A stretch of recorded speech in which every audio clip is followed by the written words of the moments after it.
तो उत्तराखंड शुरू करेंगे आज से हम, तो जिसमें हम इतिहास देखेंगे, ठीक है, इतिहास देखेंगे और प्रागैतिहासिक काल देखेंगे पहला। तो प्रागैतिहासिक काल क्या होता है ना, जिसके पुरातात्विक स्रोत हैं और लिखित स्रोत नहीं है, ठीक है, उसे प्रागैतिहासिक काल कहते हैं। जैसे पाषाण काल हो गया और इसके बाद आता है आदि ऐतिहासिक काल। तो आदि ऐतिहासिक काल जो होता है उसमें लिखित साक्ष्य होते हैं पर उनको पढ़ा नहीं जा सकता, ठीक है। डिफरेंस है दोनों में, पुरातात्विक स्रोत होते हैं प्रागैतिहासिक काल में पर लिखित स्रोत नहीं होते। आदि ऐतिहासिक काल में लिखित स्रोत होते हैं पर उनको लिखित साक्ष्य हैं पर उनको पढ़ा नहीं जा सका, ठीक है। उसके बाद आता है ऐतिहासिक काल, जिसमें पुरातात्विक साक्ष्य भी होते हैं और लिखित साक्ष्य भी होते हैं पर उनको पढ़ा भी जा चुका है, ठीक है, पर उनको पढ़ा भी जा चुका है, तो वो ऐतिहासिक काल में आएंगे। आगे देखते हैं। तो इतिहास में प्रागैतिहासिक काल से शुरू करते हैं, यानी कि जिसके क्या मिले हैं, हमें लिखित साक्ष्य नहीं मिले, ठीक है, पुरातात्विक स्रोत है पर लिखित साक्ष्य नहीं मिले इसके प्रागैतिहासिक काल के। तो लाखों गुफा की खोज 1968 में हुई थी अल्मोड़ा में, और एमपी जोशी ने इनकी खोज की थी, ठीक है। किसकी खोज की थी? लाखों गुफा की या लाखों उड्यार की जो खोज की थी ना, वो 1968 में अल्मोड़ा में खोज हुई थी और ये एमपी जोशी द्वारा खोज की गई थी। ग्वारखा गुफा, तो ग्वारखा गुफा चमोली में खोज की है और चमोली में है गोरखा गुफा और अलकनंदा नदी के तट पर है, ठीक है। गोरखा गुफा किसके नदी के तट पर है पूछा है, तो अलकनंदा नदी के तट पर है गोरखा गुफा। आगे है किमनी गांव, तो किमनी गांव जो है ना ये चमोली में है, ठीक है। किमनी गांव कहाँ पे पूछा है, तो चमोली में है और सफेद रंग के चित्र मिले, ठीक है। किमनी गांव से सफेद रंग के चित्र मिले हैं और ये कहाँ पे है, तो चमोली में है, ठीक है। किमनी गांव चमोली में है। अगला है मलारी गांव।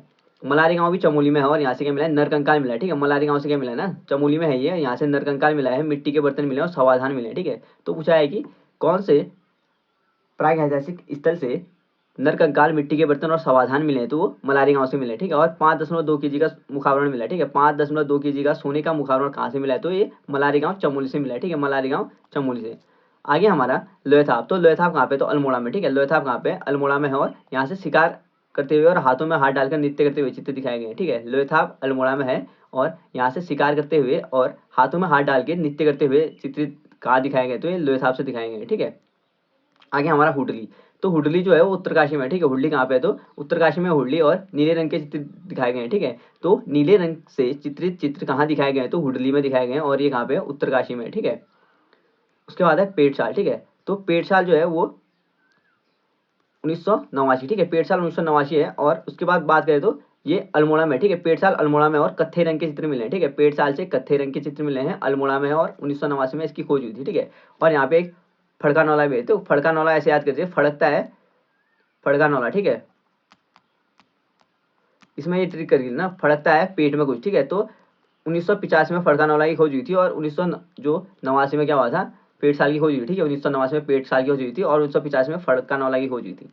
फलसीमा, तो फलसीमा की जो खोज हुई थी ना वो अल्मोड़ा है, ठीक है। फलसीमा कहाँ है, अल्मोड़ा। और इसमें योग व नृत्य करती हुई मानव मुद्रा में चित्रित है, ठीक है। क्या है, तो योग व नित्य मुद्रा में चित्र कहाँ से मिले हैं, तो फलसीमा से मिले, ठीक है। कहाँ से मिले, ये फलसीमा से मिले।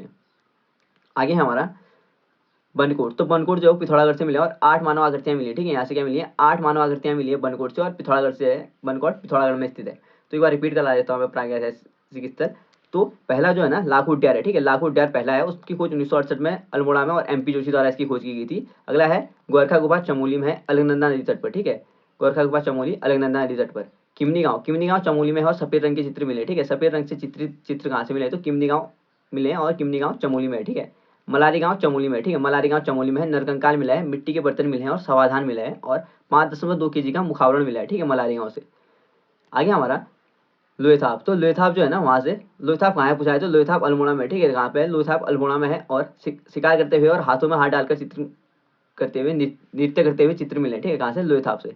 हुडली जो है उत्तरकाशी में और नीले रंग के चित्र मिले, ठीक है। हुडली से उत्तरकाशी और नीले रंग के चित्र मिले हैं।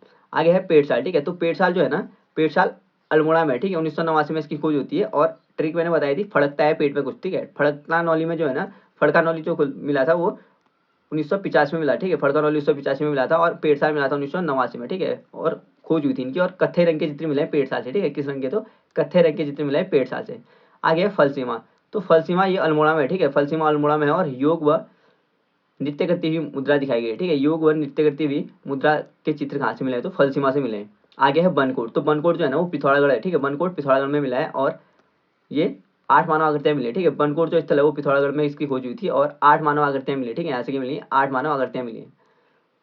आगे है ऐतिहासिक काल, तो ऐतिहासिक काल क्या बोला मैंने, जिसमें क्या होता है, पुरातात्विक साक्ष्य भी मिले हैं और लिखित साक्ष्य भी मिले, ठीक है। ऐतिहासिक काल होता है लिखित प्रमाण भी मिलना और जो पुरातात्विक साक्ष्य भी मिलना, ठीक है, तथा उनको पढ़ा भी जा सकता है, ठीक है। ये वो स्थल होते हैं क्या, ऐतिहासिक काल के अंतर्गत आते हैं वो। तो इसमें देखते हैं उत्तराखंड में, ठीक है। तो उत्तराखंड जो है ना, इसका उत्तराखंड का जो पहला उल्लेख मिला है वो ऋग्वेद में मिला है, ठीक है। उत्तराखंड का पहला जो उल्लेख मिला है ऋग्वेद में मिला है, और ऋग्वेद में इसके लिए क्या शब्द यूज किए गए हैं, तो देवभूमि मनुष्यों की भूमि कहा गया, ठीक है। ऋग्वेद में उत्तराखंड को देवभूमि मनुष्यों की भूमि कहा है। पूछा है कि देवभूमि मनुष्यों की भूमि किस में उत्तराखंड को कहा है, तो वो पहला उल्लेख मिला है और कहाँ पे मिला है, ऋग्वेद में कहा है, ठीक है। ये उसके बाद आता है ऐत्रेय ब्राह्मण। तो ऐत्रेय ब्राह्मण में उत्तराखंड को उत्तर गुरु कहा है, ठीक है। ऐत्रेय ब्राह्मण में उत्तराखंड को उत्तर गुरु कहा है। स्कंद पुराण में 5 हिमालय खंडों का उल्लेख है, ठीक है। स्कंद पुराण जो है ना, उसमें 5 हिमालय खंडों का उल्लेख है, जिसमें जो कुमाऊं और गढ़वाल है ना, यानी केदारखंड और मानसखंड का यूज किया गया है, ठीक है। कुमाऊं और गढ़वाल के लिए किस शब्द का यूज किया गया है, तो केदारखंड और मानसखंड का यूज किसके लिए किया है, कुमाऊं और गढ़वाल के लिए, ठीक है।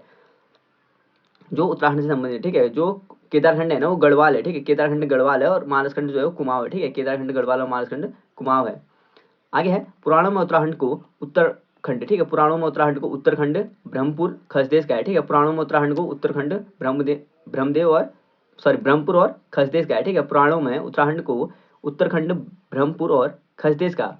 बौद्ध साहित्य के पाली भाषा ग्रंथ में, ठीक है। बौद्ध साहित्य जो लिखे गए पाली भाषा में लिखे गए, ठीक है। तो पाली भाषा ग्रंथ में उत्तराखंड को हिमवंत का है, ठीक है। बौद्ध साहित्य के पाली भाषा ग्रंथ में उत्तराखंड को हिमवंत का है, ठीक है। हिमवंत या हेमवंत। आगे हमारा गढ़वाल क्षेत्र। तो गढ़वाल क्षेत्र के बारे में देखते हैं। बद्रिकाश्रम, ठीक है। बद्रिकाश्रम जो है ना, जो प्राचीन टाइम पीरियड में जो विद्यापीठ, 2 विद्यापीठ थे, ठीक है, उत्तराखंड में। एक कर्णाश्रम था, एक बद्रिकाश्रम था। तो देखते हैं आगे। तो बद्रिकाश्रम तपोभूमि स्वर्गभूमि केदारखंड नाम गढ़वाल क्षेत्र के लिए प्रयुक्त किए गए, ठीक है। तो गढ़वाल क्षेत्र के लिए कौन कौन से नाम यूज हुए, तो बद्रिकाश्रम तपोभूमि स्वर्गभूमि, ठीक है। बद्रिकाश्रम तपोभूमि स्वर्गभूमि केदारखंड नाम गढ़वाल क्षेत्र के लिए प्रयोग हुए, ठीक है। किसके लिए हुए, गढ़वाल क्षेत्र के लिए नाम प्रयोग किए गए हैं। गणेश नारद मुचकुंद व्यास और स्कंद गुफा, ठीक है। गणेश गुफा, नारद गुफा, मुचकुंद व्यास और स्कंद गुफा ये चमोली में है, ठीक है। चमोली में अलकनंदा नदी के किनारे हैं, ठीक है। अलकनंदा नदी के तट पर है और बद्रीनाथ के पास है, ठीक है। तो गणेश नारद मुचकुंद व्यास और जो स्कंद गुफा है वो चमोली में है, ठीक है। गणेश गुफा, नारद गुफा, मुचकुंद गुफा, व्यास गुफा और स्कंद गुफा चमोली में है और अलकनंदा नदी के तट पर है। आगे है वशिष्ठ कुंड, वशिष्ठ गुफा, वशिष्ठ आश्रम, ठीक है। ये कहाँ पे, तो टिहरी के विशोम नामक पर्वत पे है, ठीक है। इंपॉर्टेंट है, टिहरी के विशोम नामक पर्वत पे वशिष्ठ कुंड, वशिष्ठ गुफा और वशिष्ठ आश्रम है, और ये टिहरी के विशोम नामक पर्वत पर है।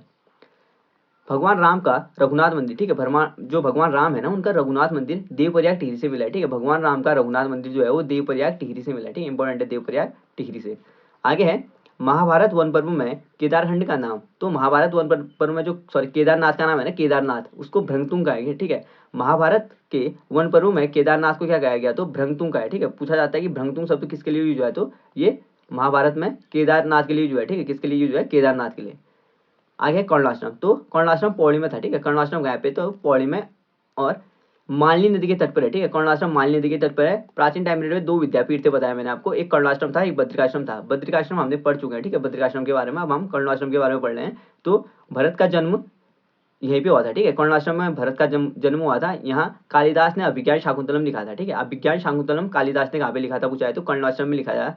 इसकी रचना कर्णाश्रम में की गई थी, ठीक है। वर्तमान नाम कर्णाश्रम का चौका घाट है। इंपॉर्टेंट है, वर्तमान जो नाम है कर्णाश्रम का, उसका नाम वर्तमान में चौका घाट है, ठीक है, चौका घाट। इंपॉर्टेंट फैक्ट है कि बौद्ध मत का सर्वाधिक प्रचार प्रसार किसने किया था, तो बौद्ध मत, तो जहाँ बौद्ध मतों का जो सर्वाधिक प्रचार प्रसार हुआ था ना, वो खसो ने किया था, ठीक है। खसो के टाइम पीरियड पे हुआ था, खसो ने किया था ये। आगे है कुमाऊं क्षेत्र। तो हमने गढ़वाल क्षेत्र देख दिया, अब कुमाऊं क्षेत्र देखते हैं, ठीक है। कुमाऊं क्षेत्र में है कि कुमाऊं क्षेत्र को मैंने बताया कि मानसखंड का है, ठीक है। स्कंद पुराण में कुमाऊं को मानसखंड और गढ़वाल को केदारखंड का है, ठीक है। तो कुमाऊं नाम जो है ना, चंपावत के क्रांतेश्वर पर्वत के नाम पे पड़ा है, ठीक है। जो कच्चा प्रकार की जो आकृति है, वो उस आधार पे जो कुमाऊं का जो नाम है ना, चंपावत के क्रांतेश्वर पर्वत के नाम पे पड़ा था, ठीक है। कुमाऊं का नाम कुमाऊं किस आधार पे पड़ा था, तो चंपावत के क्रांतेश्वर पर्वत के आधार। स्कंद पुराण में सर्वाधिक उल्लेख किया गया, ठीक है। पूछा जाएगी कुमाऊं का सर्वाधिक उल्लेख कहाँ पे है, तो स्कंद पुराण में, ठीक है। कहाँ पे, स्कंद पुराण में है। और यक्षों के निवास की पृष्ठि अल्मोड़ा के जाखन देवी से मंदिर से होती है, ठीक है। पूछा है कि जो कुमाऊं में यक्षों की निवास की पुष्टि कहाँ से होती है, तो यक्षों की निवास की जो पुष्टि होती है वो कहाँ से होती है, अल्मोड़ा के जाखन देवी मंदिर से, ठीक है। जाखन देवी मंदिर कहाँ पे है, अल्मोड़ा में। कटारमल सूर्य मंदिर। तो कटारमल सूर्य मंदिर कहाँ पे, तो अल्मोड़ा में, ठीक है। कटारमल सूर्य मंदिर भी अल्मोड़ा में, और यहाँ से शकों की निवास की पृष्टि होती है, ठीक है। यक्षों की निवास की जाखन देवी मंदिर से अल्मोड़ा, और कटारमल सूर्य मंदिर जो है ना, वो शकों की निवास की करता है, ठीक है। वो शकों की निवास की पुष्टि करता है, और ये कहाँ पे है, अल्मोड़ा में, ठीक है। कुमाऊं में नाग मंदिर। तो कुमाऊं में जो प्रसिद्ध नाग मंदिर है ना, वो बेरी नाग, धौली नाग और बासुकी नाग और काली नाग है, ठीक है। इसमें सबसे प्रसिद्ध बेरी नाग मंदिर है। और एक बार रिपीट कर लेता हूँ, कुमाऊं में जो नाग मंदिर है, बेरी नाग, धौली नाग, बासुकी नाग और काली नाग मंदिर कहाँ पे, तो कुमाऊं क्षेत्र में, ठीक है। आगे है उत्तराखंड से प्राप्त प्रमुख लेख, ठीक है। तो उत्तराखंड से प्राप्त जो प्रमुख लेख प्राप्त हुए हैं उसमें पहला लेख कालची लेख है, ठीक है। कालची लेख पूछाएगी किस राजा से संबंधित, तो ये सम्राट अशोक से संबंधित है, ठीक है। अशोक द्वारा ये 257 बीसी पूर्व है, ठीक है। 257 बीसी पूर्व का ये लेख है कालची लेख, और सम्राट अशोक का लेख है, ठीक है। और इसकी भाषा जो है वो पाली भाषा और लिपि ब्राह्मी है, ठीक है। पाली भाषा और लिपि ब्राह्मी लिपि का ये लेख है कालची शिलालेख। और इसमें जो अशोक ने ना चिकित्सा व्यवस्था का उल्लेख किया गया, ठीक है। उसने कहा कि समस्त जगहों पे मैंने चिकित्सालय बना दिए करके इस जो उल्लेख किया गया है वो चिकित्सालय व्यवस्था का उल्लेख किसमें किया गया, तो अशोक के काशी शिलालेख में, ठीक है। अशोक के काशी शिलालेख में किया गया जो 257 बीसी का है, ठीक है, जो 257 ईसा पूर्व का है। आगे है इसमें यहाँ के निवासियों को पुलिंद और क्षेत्र को अपरांत गया, ठीक है। पूछा है कि अशोक के कौन से शिलालेख में निवासियों के लिए पुलिंद शब्द, ठीक है, निवासियों के लिए पुलिंद और क्षेत्र के लिए अपरांत शब्द यूज हुआ है, तो वो कालसी शिलालेख के लिए हुआ है, ठीक है। कालसी शिलालेख के लिए क्या शब्द यूज हुआ है, तो यहाँ के जो लोग निवास करते थे यहाँ पे उनको पुलिंद कहा है कालसी शिलालेख में, और जो इस क्षेत्र को के लिए यूज शब्द हुआ है वो अपरांत हुआ है, ठीक है, अपरांत। आगे है राजकुमार ईश्वरा का लेख। तो राजकुमारी जो ईश्वरा का लेख है ना वो लाखा मंडल से मिला है, ठीक है। कहाँ से मिला है, लाखा मंडल से। और यमुना क्षेत्र में यादवों के शासन की जानकारी मिलती है, ठीक है। इससे जो राजकुमारी ईश्वरा का लेख जो है लाखा मंडल का, वहाँ से जो यमुना क्षेत्र था ना वहाँ पे यादवों की या यदुओं की शासन की जानकारी मिलती है, ठीक है। यदुओं की शासन की जानकारी मिलती है यमुना क्षेत्र में। आगे है मूर्ति पीठ का लेख। तो मूर्ति पीठ का लेख यानी मूर्तियों की पीठ पे जो लिखे जाने वाले लेख को मूर्ति पीठ का लेख कहते हैं। ये देवलगढ़ पौड़ी से मिला है, ठीक है। देवलगढ़ कहाँ पे पूछा है, तो पौड़ी में है देवलगढ़। और जो कुलसारी चमोली से मिले, ठीक है, कुलसारी चमोली और देवलगढ़ पौड़ी से क्या मिले, तो मूर्ति पीठ का लेख मिले, ठीक है, मूर्ति पीठ का लेख। आगे है त्रिशूल लेख। तो त्रिशूल लेख जो है वो गोपेश्वर से मिले, ठीक है। त्रिशूल लेख गोपेश्वर से मिले, और गोपेश्वर कहाँ पूछा है, तो चमोली में, ठीक है। गोपेश्वर चमोली में और बाड़ाहाट से मिले हैं। त्रिशूल लेख गोपेश्वर और बाड़ाहाट से मिले हैं, और गोपेश्वर चमोली में और बाड़ाहाट कहाँ पे, तो बाड़ाहाट उत्तरकाशी में, ठीक है। बाड़ाहाट कहाँ पे, तो उत्तरकाशी में बाड़ाहाट। ईंट पर उत्कीर्ण लेख। तो ईंट पर जो उत्कीर्ण लेख है ना वो नैनीताल और बाड़वाला से मिले, ठीक है। कहाँ से मिले हैं ईंट पर उत्कीर्ण लेख, तो नैनीताल और बाड़वाला से मिले हैं। नैनीताल इंपॉर्टेंट है, ठीक है, नैनीताल और बाड़वाला। तो बाड़वाला कहाँ पे पूछा है, तो बाड़वाला देहरादून में है, ठीक है। नैनीताल और बाड़वाला से ईंट पर उत्कीर्ण लेख मिले हैं, और बाड़वाला कहाँ पे, तो देहरादून में, ठीक है। बाड़वाला कहाँ है, देहरादून में। आगे हमारा कुषाणकालीन मुद्राएं। तो कुषाणकालीन जो मुद्राएं है ना वो मुनि की रेती से मिली है, ठीक है। कुषाणकालीन मुद्राएं कहाँ से मिली है, तो मुनि की रेती जो कहाँ पे है, ऋषिकेश और टिहरी क्षेत्र में, ठीक है। मुनि की रेती कहाँ पे, तो ऋषिकेश और टिहरी क्षेत्र को की सीमा पे है ये। और जो सुमाड़ी पौड़ी से है, ठीक है, सुमाड़ी पौड़ी से क्या मिले हैं, ये कुषाणकालीन मुद्राएं मिली है, ठीक है। इंपॉर्टेंट है कि कुषाणकालीन मुद्राएं कहाँ से मिली है, तो मुनि की रेती ऋषिकेश टिहरी क्षेत्र से और सुमाड़ी पौड़ी से, ठीक है। मुनि की रेती और सुमाड़ी से मिले हैं ये। आगे हमारा मोरध्वज। तो मोरध्वज स्तूप जो है वो 3वीं सदी का लेख है, ठीक है। पूछा है कि मोरध्वज स्तूप किस सदी का लेख है, तो ये 3वीं सदी का लेख है, ठीक है। पूछा है कि 3वीं सदी का लेख कहाँ से मिला है, तो ये मोरध्वज से मिला है, ठीक है। मोरध्वज, और मोरध्वज कहाँ पे है, तो ये कोटद्वार का पुराना नाम है, ठीक है। मोरध्वज जो है कोटद्वार का पुराना नाम है, और ये पौड़ी में, ठीक है। कोटद्वार कहाँ पे है, पौड़ी में। आगे हमारा गोपेश्वर त्रिशूल लेख, ठीक है। तो गोपेश्वर त्रिशूल लेख के बारे में देखते हैं। ये 6 से 7वीं सदी के जो राजा थे ना गणपति नाथ द्वारा, वह 4 नाग राजाओं का उल्लेख मिलता है, ठीक है। गणपति नाथ द्वारा बनाया गया था, ये इंपॉर्टेंट है, ठीक है। जो गोपेश्वर त्रिशूल लेख है ना ये पूछा है कि किसके द्वारा निर्मित किया गया था, तो ये गणपति नाग द्वारा, ठीक है। 6वीं से लेके 7वीं शताब्दी के जो राजा थे गणपति नाथ, ठीक है। गणपति नाग जो राजा थे उनके द्वारा उत्कीर्ण किया गया है, उनके द्वारा लिखाया गया लेख है। और इसमें 4 राजाओं के नाम मिलते हैं, ठीक है। जिसमें 4 नाग राजाओं के नाम मिलते हैं। पूछा है कि कौन कौन से नाम है, तो क्रम वाइज बता रहा हूँ मैं, ठीक है। तो असुनाग, विभुनाग, स्कंदनाग और गणपति नाग, ठीक है। पूछा है कि 6वीं से 7वीं सदी में निर्मित लेख, ठीक है, गोपेश्वर त्रिशूल लेख जो गणपति नाग द्वारा बनाया गया था उसमें 4 राजाओं के नाम उल्लेखित किए हैं। वो कौन कौन से हैं, तो अशुनाग है, ठीक है। अशुनाग, विभुनाग, स्कंदनाग और गणपति नाग, ठीक है। अशुनाग, विभुनाग, स्कंदनाग और गणपति नाग। आगे है 12वीं सदी में इस क्षेत्र में नेपाल राजा अशोक चल्ल के आक्रमण का उल्लेख है, ठीक है। तो पूछा कि 12वीं सदी में जो नेपाल के राजा थे ना अशोक चल्ल, उनके आक्रमण का उल्लेख कहाँ मिलता है, या उनके आक्रमण का जो या उनका जो नाम मिला है वो कहाँ से मिला है, तो गोपेश्वर त्रिशूल लेख से मिला है, ठीक है। गोपेश्वर त्रिशूल लेख जो है वो अशोक चल्ल के बारे में भी जानकारी देते हैं।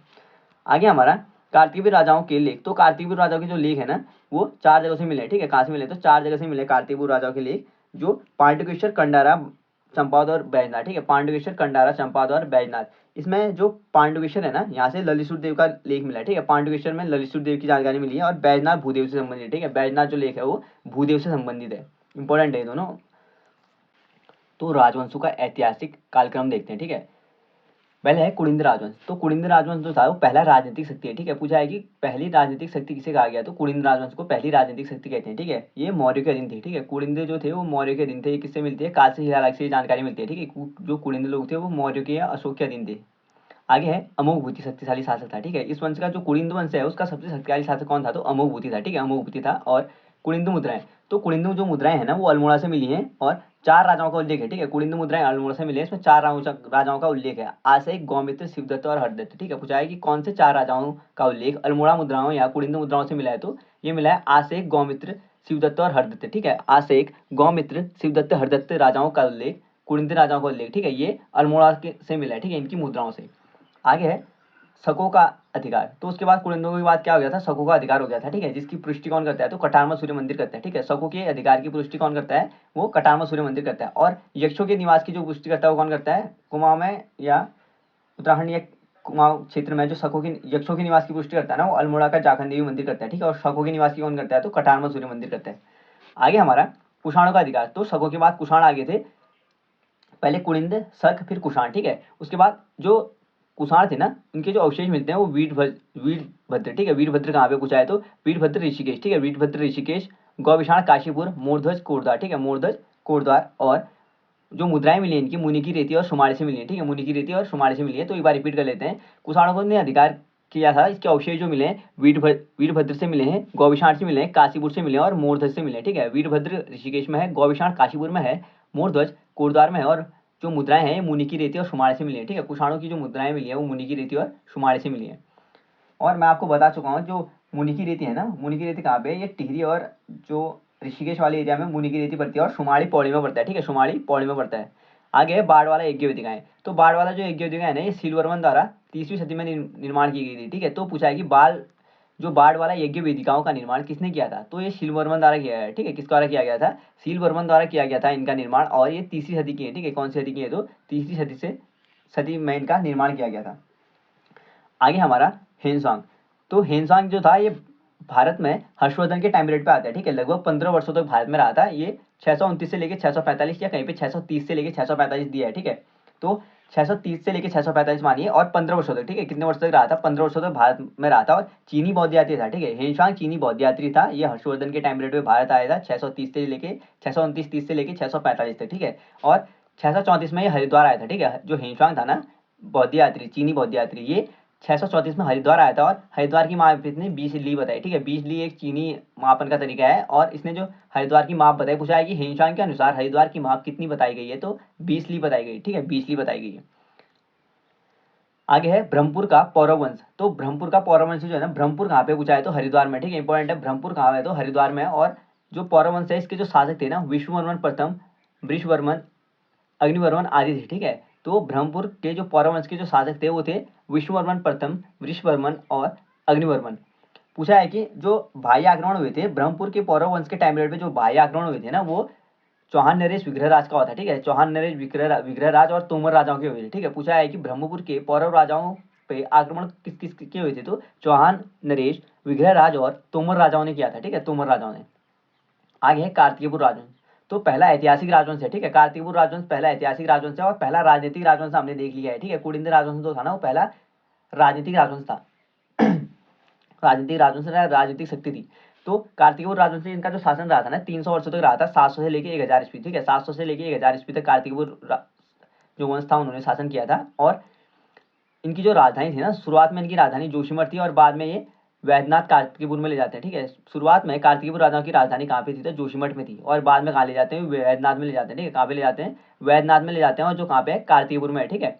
इनके जो है ना 3 राजवंशों ने शासन किया था, ठीक है। इसने 700 से लेकर 1000 ईस्वी तक शासन किया है, लगभग 300 वर्षों तक इनका शासन रहा था। और इसमें क्या है, 3 राजवंशों ने शासन किया है, ठीक है। 3 राजवंशों ने क्या किया था, इस परिवार में या इस राजवंश में शासन किया था, ठीक है, कार्तिकपुर राजवंश में। तो पहला जो परिवार था इसका वो बसंती देव, ठीक है। पहले परिवार के जो राजा थे वो बसंती देव थे, ठीक है। पहले जो राजा थे बसंती देव थे। और बसंती देव से एक सवाल बनता है कि स्वर्णेश्वर नामक गांव दान में किसने दिया था, तो स्वर्णेश्वर नामक जो गांव दान में दिया था वो किसने दिया था, तो बसंती देव ने दिया था, ठीक है। बसंती देव ने स्वर्णेश्वर नामक गांव दान में दिया था।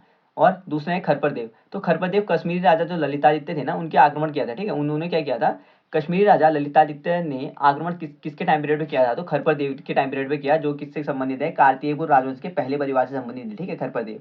तीसरे है कल्याणपाल, तो कल्याणपाल से कोई इंपॉर्टेंट सवाल नहीं है तो इसको छोड़ दिया, ठीक है। बस सीरियल याद करने के लिए रखा है कि कल्याणपाल का संबंध किस राजवंश से है, तो कार्तिकपुर के प्रथम परिवार राजवंश से है, ठीक है। पहला, उसके बाद है त्रिभुवन राज, ठीक है। त्रिभुवन राज जो है वो खरप्रदेव वंश का अंतिम शासक माना गया, ठीक है। खरप्रदेव वंश इसलिए कहा गया ना इनको, जब कश्मीर के राजा ने ललितादित्य मुक्तापीड ने जो आक्रमण किया था, तो खरप्रदेव ने क्या किया था, उनका सामना किया था, ठीक है। तो उसको राजवंश को बचा लिया था, तो इसलिए खरप्रदेव वंश भी कहा जाता है, ठीक है इसको।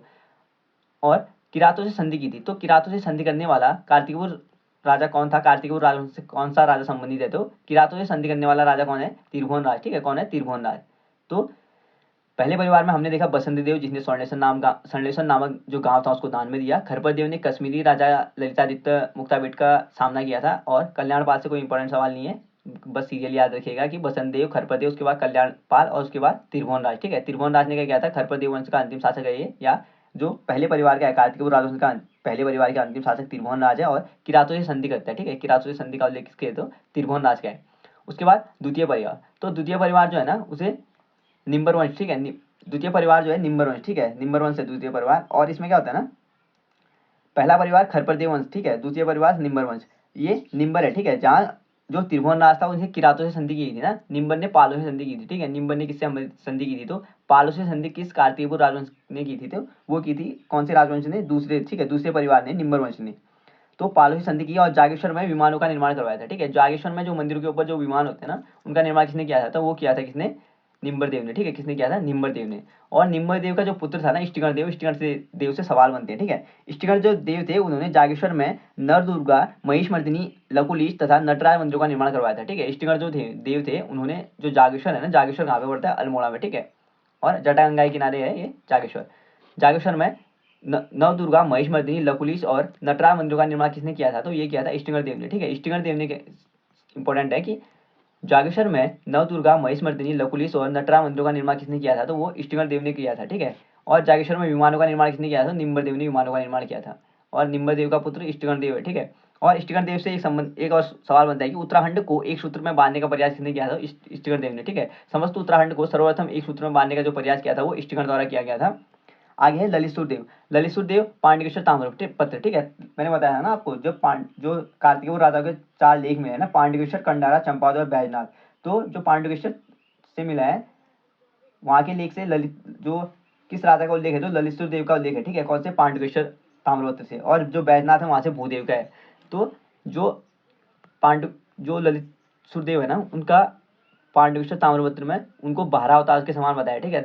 12 अवतार के समान, यानी धरती के उद्धार के लिए इनका जन्म हुआ है, वो ललित सूर्यदेव को कहा गया है। किसको, किसमें कहा गया, तो पांडुकेश्वर ताम्रपत्र में कहा है कि इनको 12 अवतार समान किस, पूछा है कि कौन से कार्तिकपुर शासक को बताया, तो ललित सूर्यदेव को। आगे है भूदेव। तो जो भूदेव थे ना, इनका उल्लेख किसमें मिलता है, तो बैजनाथ ताम्रपत्र, ठीक है, बैजनाथ लेख में, ठीक है। कार्तिकपुर राजा के बैजनाथ लेख में किस राजा का उल्लेख है, तो भूदेव का उल्लेख है, ठीक है इसमें। और निम्बर वंश का ये अंतिम शासक था, ठीक है। निम्बर वंश यानी दूसरा परिवार है ना ये, इसका अंतिम शासक कौन था, तो भूदेव था। और बौद्ध धर्म विरोधी था, ठीक है। भूदेव जो था वो बौद्ध धर्म विरोधी था। इंपॉर्टेंट है, बौद्ध, अगर पूछा कि बौद्ध मत का सर्वाधिक प्रचार प्रसार कहाँ हुआ था, खसो के टाइम पीरियड पे सबसे ज्यादा प्रचार प्रसार हुआ था बौद्ध मत का, ठीक है। और जो कौन सा कार्तिकेय राजा बौद्ध मत का पूछा कि विरोधी था, तो भूदेव था, ठीक है, भूदेव। और बैजनाथ मंदिर का निर्माण किया था, किसने किया था, बैजनाथ मंदिर का निर्माण तो भूदेव ने किया था। और जो बैजनाथ लेख है ना वो भूदेव से संबंधित है, ठीक है, इससे संबंधित है, भूदेव से संबंधित है बैजनाथ लेख। तो कार्तिकपुर जो राजवंश था ना, उसके जो तीसरा परिवार था वो है सरोदादित्य, ठीक है। सरोदादित्य वंश था। तो इसके जो शासक थे इच्छर देव थे, ठीक है। कौन थे, इच्छर देव इसके संस्थापक थे। तीसरे परिवार या सरोदादित्य वंश के जो संस्थापक थे वो इच्छर देव थे, ठीक है। कौन थे, इच्छर देव थे। और दूसरे शासक थे देसर देव, ठीक है। दूसरे शासक कौन है, तो देसर देव है। तीसरे पद्म देव और चौथे सुभिक्षराज, ठीक है। सुभिक्षराज जो है अंतिम शासक है, ठीक है। पूछा जाएगी सरोदादित्य वंश के संस्थापक कौन थे, तो इच्छर देव थे। और अंतिम शासक कौन थे, सुभिक्षराज थे, ठीक है। सुभिक्षराज देव थे अंतिम शासक। तो हमने देखा जो जो कार्तिकपुर राजवंश था ना उसके 3 परिवार थे, ठीक है। 3 परिवार थे, इन्होंने लगभग 300 साल तक शासन किया था। और जो पहला परिवार था ना, पहला परिवार खरप्रदेव वंश से था, ठीक है। खरप्रदेव वंश था पहला परिवार, जो जिसके पहले शासक थे बसंत देव, ठीक है। कौन थे, बसंत देव पहले शासक थे, ठीक है। और अंतिम शासक थे त्रिभुवन राज। और द्वितीय परिवार जो था वो निम्बर वंश था, ठीक है। द्वितीय परिवार निम्बर वंश था, जो निम्बर पहले शासक थे और अंतिम शासक थे इसके भूदेव, ठीक है। अंतिम शासक कौन थे, भूदेव थे। उसके बाद तीसरा परिवार जो था वो था सरोदादित्य वंश, ठीक है। तीसरा परिवार जो था कार्तिकपुर राजवंश का वो था सरोदादित्य वंश। और इसके संस्थापक थे इच्छर देव, ठीक है। सरोदादित्य वंश के संस्थापक इच्छर देव थे और इसके अंतिम शासक थे सुभिक्षराज, ठीक है। अंतिम शासक कौन थे, सुभिक्षराज। आगे हमारा कार्तिकपुर राजवंश के राजाओं की उपाधि। तो कार्तिकपुर राजाओं ने जो उपाधि ली थी ना वो ली थी गिरिराज, चूड़ा, गिरिराज चक्र चूड़ामणि, ठीक है, कार्तिकपुर राजाओं द्वारा कौन सी उपाधि ली गई थी? तो या गिरिराज चक्र चूड़ामणि उपाधि किसके द्वारा ली गई थी? तो ये कार्तिकपुर राजाओं द्वारा ली गई थी, ठीक है, किसके द्वारा? कार्तिकपुर राजाओं द्वारा। आगे है शंकराचार्य जी का आगमन। तो शंकराचार्य जो आए थे ना, वो किसके टाइम पीरियड पे आए? तो कार्तिकपुर राजाओं के टाइम पीरियड पे, ठीक है। कार्तिकपुर काल में शंकराचार्य उत्तराखंड आए थे और इन्होंने जो शरीर त्याग किया था केदारनाथ में किया था, ठीक है, शरीर त्याग इन्होंने केदारनाथ में किया था और 820 में किया था, ठीक है, इंपॉर्टेंट है। कार्तिकपुर काल में शंकराचार्य उत्तराखंड आए थे और इन्होंने जो शरीर त्याग किया था ना अपना, वो किसके टाइम पीरियड में किया था? तो इष्टगण के समय किया था, ठीक है। इष्टगण यानी कार्तिकपुर राजा जो थे इष्टगण के टाइम पीरियड पे अपना शरीर त्याग किया था, ठीक है। और इष्टगण किसका पुत्र था? निम्बर वंश का, ठीक है। निम्बर वंश के जो निम्बर देव है ना, उसका पुत्र था इष्टगण देव, ठीक है। तो 820 में इन्होंने केदारनाथ में अपने प्राण या शरीर त्याग दिए थे। किसने? शंकराचार्य ने, ठीक है, शंकराचार्य ने। आगे हमारा कत्यूरी शासक। तो कत्यूरी शासक आसंती देव राजवंश देखते हैं, ठीक है। तो कत्यूरी शासक जो थे ना, उसके पहले जो संस्थापक थे वो थे कत्यूरी के, ठीक है। कत्यूरी के आसंती देव थे। आसंती देव जो थे उसके संस्थापक थे और इसकी राजधानी जो प्रारंभिक राजधानी जोशीमठ थी और बाद में रणचूला कोट, ठीक है। रणचूला कोट कहाँ पे पड़ता है? तो बागेश्वर में पड़ता है, ठीक है, इंपॉर्टेंट है। जो कत्यूरी राजा थे उसके पहले संस्थापक थे, पहले जो राजवंश था आसंती देव राजवंश था, ठीक है। उसके आसंती देव राजवंश की जो प्रारंभिक राजधानी थी जोशीमठ थी, जोशीमठ चमोली में पड़ता है और बाद में रणचूला कोट थी, ठीक है। कहाँ थी? बाद में रणचूला कोट थी। आसंती देव थे ना, उस राजवंश का जो अंतिम शासक था वो ब्रह्मदेव था, ठीक है, ब्रह्मदेव या वीरमदेव था। और इसी के टाइम पीरियड में ब्रह्मदेव या वीरम के टाइम पीरियड पे ना 1398 में, ठीक है, 1398 में क्या करता है? तेमुलंग जो होते हैं ना वो आक्रमण करते हैं, ठीक है। तेमुलंग ने इसको हराया था, किसको? ब्रह्मदेव या वीरमदेव को, ठीक है, जो आसंती देव का अंतिम शासक था। उसके बाद है 1191 में अशोक चल ने नेपाल के कत्यूरी पर आक्रमण करता है, ठीक है। अशोक चल जो था ना नेपाल का शासक था, उसने कत्यूरियों पे आक्रमण कब किया था? तो 1191 में, ठीक है। कब किया था? 1191 में कत्यूरियों पर आक्रमण करने वाला शासक कौन था? तो नेपाल का अशोक चल था, ठीक है, अशोक चल। और इसकी जो जानकारी मिलती है ना, अशोक चल ने जो आक्रमण किया था, इसकी जानकारी गोपेश्वर त्रिशूलेख से मिलती है, ठीक है। अशोक चल की जानकारी गोपेश्वर त्रिशूलेख से मिलती है और इसमें इसका नाम भी दिया गया, ठीक है। अशोक चल का नाम किसमें है? तो गोपेश्वर त्रिशूलेख में। आगे हमारा 1223। तो 1223 में कराचल्य देव का आक्रमण हुआ था, ठीक है। 1223 में कराचल्य देव का आक्रमण हुआ था, कहाँ पे? कत्यूरी या कुमाऊं पे, ठीक है। आगे हमारा तो कुमाऊं में चंद्रवंश देखते हैं, ठीक है। कुमाऊं में चंद्रवंश है वो। तो चंद्रवंश की जो स्थापना होती है ना, चंद्रवंश की स्थापना सोमचंद्र के द्वारा होती है, ठीक है। किसके द्वारा होती है? तो सोमचंद्र के द्वारा चंद्रवंश की स्थापना होती है। और कहाँ पे होती है? प्रारंभिक जो राजधानी थी ना चंद्रवंश की, चंद्रवंश का स्थापना जो हुई थी सोमचंद्र ने की थी, राजधानी चंपावत थी, ठीक है। कहाँ थी? राजधानी चंपावत थी। और जब ये सोमचंद्र कुमाऊं में आता है ना, तब कत्यूरी शासक कौन थे? तो ब्रह्मदेव थे, ठीक है। ब्रह्मदेव या वीरमदेव थे। ब्रह्मदेव या वीरमदेव क्या करते हैं ना, जो सोमचंद्र होते हैं उनका विवाह अपनी पुत्री से कर देते हैं और इनको चंपावत वाला एरिया दे देते हैं और बाद में यहाँ पे राजगंगा किला बना दिया, ठीक है, सोमचंद। तो टोटल चंद्रवंश में 62 राजा रहे थे जिनकी प्रारंभिक राजधानी चंपावत थी, ठीक है। जिनकी प्रारंभिक राजधानी कहाँ थी? तो चंद्र राजवंश की प्रारंभिक राजधानी चंपावत थी, ठीक है। और 1563 में राजधानी चंपावत से अल्मोड़ा ले जाते हैं। कौन? बालो कल्याण चंद, ठीक है। बालो कल्याण चंद भीष्मचंद्र क्या करते हैं ना, नींव रखते हैं, ठीक है। भीष्मचंद्र अल्मोड़ा में नींव रखते हैं, ठीक है। अल्मोड़ा मतलब नींव रखते हैं, पर जो राजधानी को पूर्णता ले जाते हैं वो बालो कल्याण चंद ले जाते हैं, ठीक है। भीष्मचंद्र के दत्तक पुत्र होते हैं बालो कल्याण चंद। तो 1563 में राजधानी चंपावत से अल्मोड़ा कौन ले जाए? तो बालो कल्याण चंद ले गए, ठीक है, बालो कल्याण चंद। उसके बाद बाज बहादुर चंद आता है। तो बाज बहादुर चंद ने क्या करते हैं? तिब्बती आक्रमण का सामना सफलतापूर्वक किया था, ठीक है। तिब्बती आक्रमण का जो सामना सफलतापूर्वक किस चंद्रवंश ने किया था, ठीक है। करने वाला कौन सा चंद्र शासक था? तो वो बाज बहादुर चंद था, जिसने क्या किया था? तिब्बती आक्रमणों का सामना सफलतापूर्वक किया था, ठीक है। आगे है कल्याण चंद चतुर्थ, ठीक है। तो कल्याण चंद चतुर्थ जो है ना, उसका जो शासनकाल है वो 1730 से लेकर 1748 है, ठीक है। रोहिलों का आक्रमण इसी के समय पे हुआ था, ठीक है। कल्याण चंद चतुर्थ के टाइम पीरियड पे रोहिल्ला क्या करते हैं? आक्रमण करते हैं और गढ़वाल शासक प्रदीप शाह द्वारा मदद मिलती है, ठीक है। इनको किसको मिलती है? पूछा है कि किस कल्याण चंद्र चतुर्थी के टाइम पीरियड पे रोहिल्लों का जब आक्रमण हुआ था ना, तब गढ़वाल जो शासक थे ना वो प्रदीप शाह मदद करते हैं। तो रोहिल्लों के कुमाऊं पे आक्रमण के समय कल्याण चंद्र की मदद किसने की थी? तो गढ़वाल शासक प्रदीप शाह द्वारा की थी, ठीक है। तो कल्याण चंद्र चतुर्थ रोहिल्लों का आक्रमण किया था और प्रदीप शाह ने कल्याण चंद्र चतुर्थ की मदद की थी। आगे है रुद्रचंद। तो रुद्रचंद जो थे ना, वो इनका कार्यकाल था 1565 से लेकर 1597, ठीक है। 1565 से लेकर 1597 जो कार्यकाल है वो रुद्रचंद का था, ठीक है। रुद्रचंद का था। किसका? रुद्रचंद। तो अकबर के समकालीन थे, ठीक है। रुद्रचंद किसके समकालीन थे? तो रुद्रचंद जो थे वो अकबर के समकालीन थे और 4 ग्रंथ लिखे, ठीक है। 4 ग्रंथों की रचना की थी। किसने? रुद्रचंद ने 4 ग्रंथों की रचना की थी, जिसमें पहला ग्रंथ है त्रिवेणिक धर्म निर्णय, ठीक है। त्रिवेणिक धर्म निर्णय यताति चरित्रम, ठीक है। त्रिवेणिक धर्म निर्णय यताति चरित्रम उषा रागोदय, ठीक है। त्रिवेणिक धर्म निर्णय यताति चरित्रम उषा रागोदय और सैनिक शास्त्र, ठीक है। तो पूछा जाए कि त्रिवेणिक धर्म निर्णय यताति चरित्रम उषा रागोदय और सैनिक शास्त्र की रचना किसने की थी? तो राजा रुद्रचंद ने की थी, जो अकबर के समकालीन थे, ठीक है। और जो सैनिक शास्त्र है ना, ये पक्ष आखेट है, ठीक है। सैनिक शास्त्र जो है पक्ष आखेट कला पर आधारित है। ठीक है, पूछा है कि रुद्रचंद का सैनिक शास्त्र किस पर आधारित है, तो पक्ष आखेट कला पर आधारित है ये। और चंदों के समय भूमि निर्धारण का कार्य और ग्राम प्रधान की नियुक्ति की परंपरा हुई थी। ठीक है, चंदों के टाइम पीरियड पे जो भूमि निर्धारण का कार्य और जो ग्राम प्रधान की नियुक्ति की परंपरा शुरू हुई थी। ठीक है, तो पूछा है कि किसके टाइम पीरियड पे भूमि निर्धारण का कार्य सर्वप्रथम हुआ था और ग्राम प्रधान की नियुक्ति की परंपरा किसने शुरू की थी, तो चंदों ने की थी। किसने की थी, चंदों ने। और चंदों का अंतिम जो शासक था ना वो महेंद्र चंद था। ठीक है, महेंद्र चंद अंतिम शासक था, यानी कि 62 राजा रहे थे ना, तो 62वां राजा कौन था, महेंद्र चंद था। ठीक है, 62वां राजा कौन था, महेंद्र चंद्र था। 1790 में क्या करते हैं, गोरखा से पराजित होते हैं। ठीक है, 1790 में कुमाऊं पे आक्रमण करते हैं गोरखा और हवालबाग का युद्ध होता है, और जिसमें क्या होता है, महेंद्र चंद्र पराजित हो जाते हैं। ठीक है, पराजित हो जाते हैं और जो कुमाऊं है ना वहाँ पे गोरखा का शासन हो जाता है। ठीक है, कुमाऊं पे गोरखाओं का शासन हो जाता है उसके बाद। और इसके बाद 1791 में क्या करते हैं, गोरखा गढ़वाल पे आक्रमण करते हैं और गढ़वाल से क्या होता है, हार हो जाती है। ठीक है, गोरखा हार जाते हैं 1791 में, गोरखा से गढ़वाल से हार जाते हैं।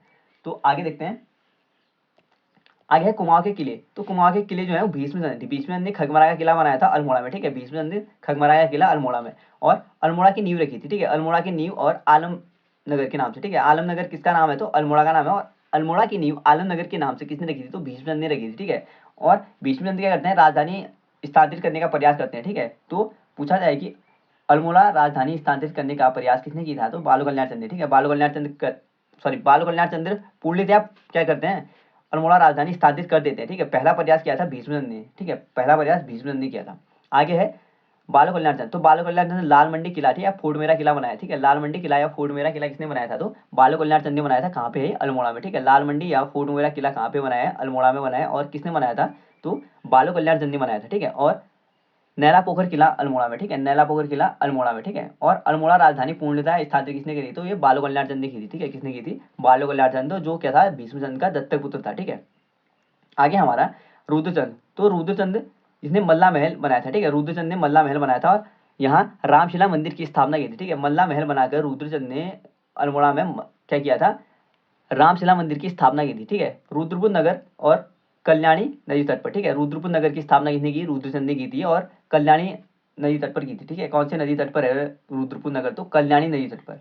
आगे है उद्योगचंद। उद्योगचंद तल्ला महल अल्मोड़ा में। ठीक है, उद्योगचंद ने बनाया था तल्ला महल, और कहाँ पे है, अल्मोड़ा में। ठीक है, मल्ला महल किसने बनाया था, वो ये पूछा है। ठीक है, इंपॉर्टेंट है, मल्ला महल रुद्रचंद ने बनाया था, तल्ला महल बनाया था उद्योगचंद ने। ठीक है, दोनों अल्मोड़ा में है। और जो रंग महल है ना वो अल्मोड़ा में और उद्योगचंद ने बनाया था। ठीक है, उद्योगचंद ने बनाया था तल्ला महल, और रंग महल दोनों कहाँ पे, अल्मोड़ा में। ठीक है, आगे हमारा कल्याण चंद चतुर्थ। तो कल्याण चंद चतुर्थ ने चौमल्ला महल बनाया था। ठीक है, कल्याण चंद चतुर्थ चौमल्ला महल, ऐसे कनेक्ट करिए।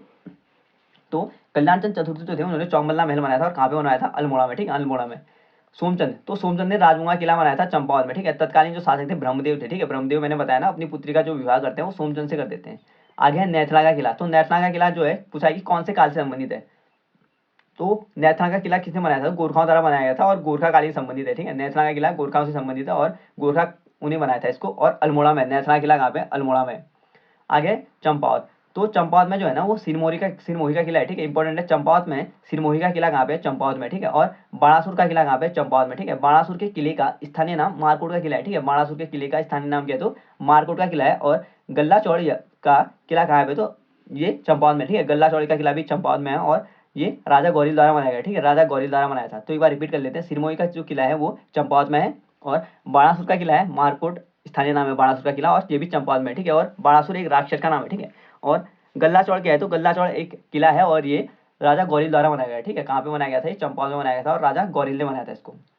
आगे है परमार वंश। तो कुमार वंश देख दिया, कुमार राजवंश देख लिया, अब हम परमार परमार राजवंश देखेंगे। ठीक है, तो इसमें टोटल 60 राजा रहे थे। जहाँ मैंने बताया कि कुमार में जो राजवंश था चंद्र राजवंश, उसमें टोटल 62 राजा रहे थे ना, तो गढ़वाल में जो पवार राजवंश था उसमें टोटल 62 राजा रहे थे। ठीक है, इनका टाइम पीरियड जो था 888 से लेके 1 अगस्त 1949 तक रहा था। ठीक है, 888 से लेके 1 अगस्त 1949 तक रहा था। ठीक है, जब क्या हुआ था, ये भारत में मिल गया था ना, टिहरी जो है भारत में मिल गया था, तब तक इनका शासन था। ठीक है, तो परमार वंश। तो परमार वंश के जो संस्थापक थे वो कनकपाल द्वारा की गई। ठीक है, परमार वंश की जो स्थापना की थी वो कनकपाल द्वारा की गई थी, और 888 में की गई। ठीक है, इंपॉर्टेंट है, 888 में की गई थी, और चाँदपुरगढ़ चमोली में की गई थी। और प्रारंभ में कार्तिकेयपुर जो राजा थे ना वो सामंती थे। ठीक है, प्रारंभ में जो परमार वंश थे वो कार्तिकेयपुर राजाओं के सामंती थे। ठीक है, प्रारंभ में कार्तिकेयपुर राजाओं के सामंती थे कौन, परमार वंश के राजा।